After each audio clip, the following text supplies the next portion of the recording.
Another reading from this book. Can you see it? Yeah. Science of Mind magazine. And this is part of the daily guides for anybody who just stumbles across it and doesn't know. This month's readings are kind of more serious than usual. They're talking about principles of science of mind.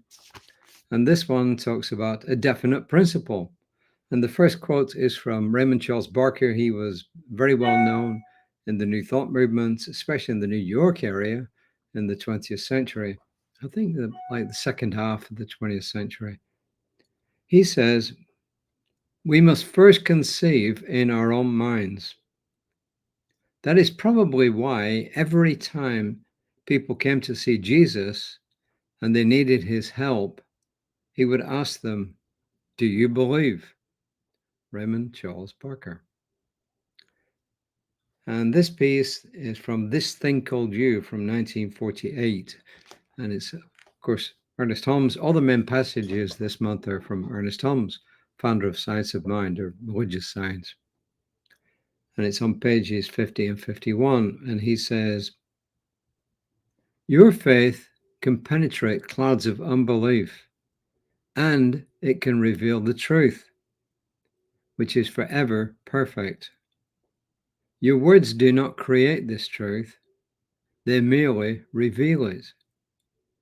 By way of illustration, imagine yourself looking at the picture of a beautiful landscape. In this landscape, there are trees, a house, a stream of water, a beautiful meadow, and in the background are mountains and a blue sky dotted with clouds.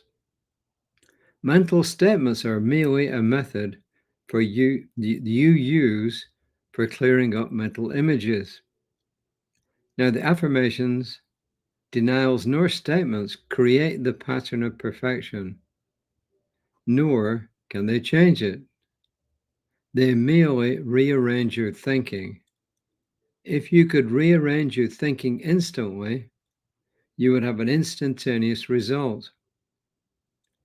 If it takes time, do not become discouraged, for you're working with a definite principle that cannot fail you. Your desire for self-expression is inherent in the divine pattern itself. And it is because you intuitively feel this pattern that you grope back toward it. Learn to trust the intuition within you, which causes you to sense the pattern. As I said, that was from This Thing Called You, 1948. Now, here's the explanation provided by my leader, Reverend Dr. Jesse Jennings, who says, Ernest Holmes maintained that intuition is the perception of oneness, the field in which all things are interconnected. And things doesn't mean just forms that are in existence, but also all potentials and all possibilities. He's saying too that our longing for self-expression is found in the patterning intelligence of the universe, which seeks to conduct each of us into our heart's desires of love, friendship, and collaboration. No good is ultimately private and personal, but rather benefits all of creation.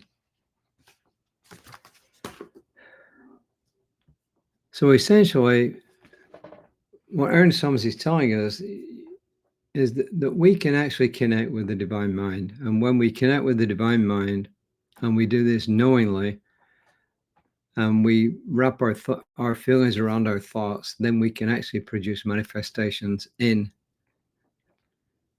the present moment, or in the universe, in the actual manifested universe.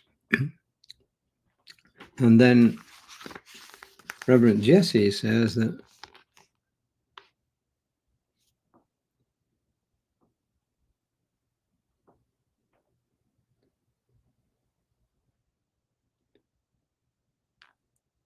hold on a second here.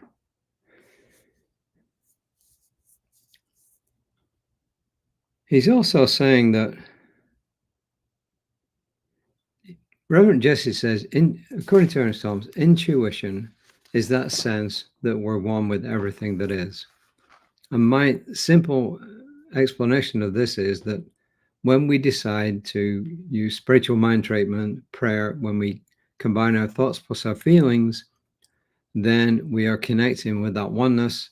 And then when we connect with that oneness, we can produce good results. And Ernie Psalm says the good results are not just going to benefit us, they're going to benefit everything and everyone in some way, shape, or form, either large or small. So the affirmation for the day is, I rest secure in the knowledge that as changes occur in my life, there are always changes for the better.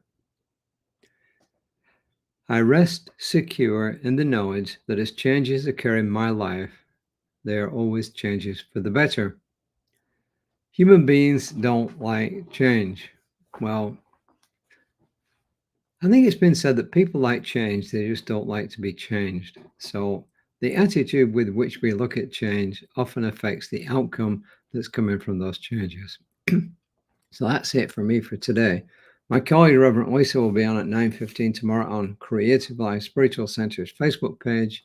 I'll be back tomorrow, hopefully nearer 5. Today, it's early. Why? Because I have to go to a business meeting.